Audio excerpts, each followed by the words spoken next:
Continuing high prices from inflation can cause a big strain on your wallet, but experts say the rising inflation can also affect your mental health. Here to talk more about the psychological impact of inflation is licensed therapist Dr. Darren Moore. How are you today? Doing well. Thanks for having me. Yes. Can you talk a little bit about the financial stress and anxiety that people can face as they struggle to afford essential items?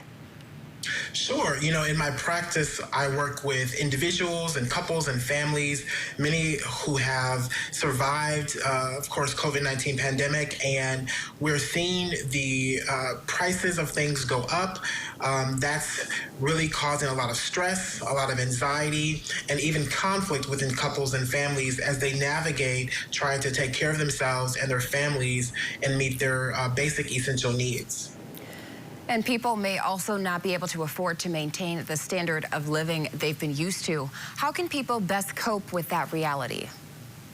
Sure. I think it's really important that, specifically for couples and families, that they have clear, transparent conversations about what they can afford and have to prioritize. I think everyone wants to live the same way that they're used to living, but if the reality presents itself in a different way, we have to make decisions on what we can afford and then work collaboratively to determine how best to maneuver moving forward.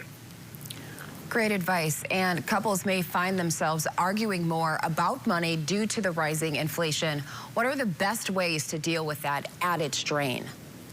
Sure. I think part of this is really being clear with each other about how each other makes decisions, financially speaking. I think what happens is that there may be one person who might be more conservative, and you may have another partner that might be less conservative. And so that can lead to some conflict around how do we prioritize living for the here and now while also saving for the future. And so I think the best thing that couples can do is to have conversations and make decisions considering each person's viewpoint, so that they can make sure to take care of their basic standard needs in the here and now, but also they can, think about the future as well.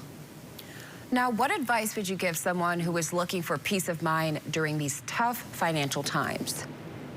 Sure.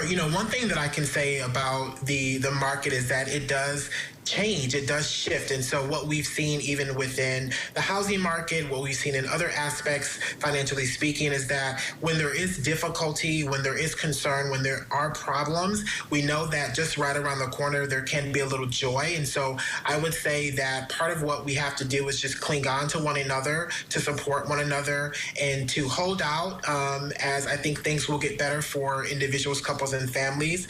It will take time, and some people may deal with the conflict and the stress, but I do think that right around the corner, there is joy, change that can come and help make us all feel better. Dr. Darren Moore, great tips and advice. Thank you so much for your time and for all the information. Thank you.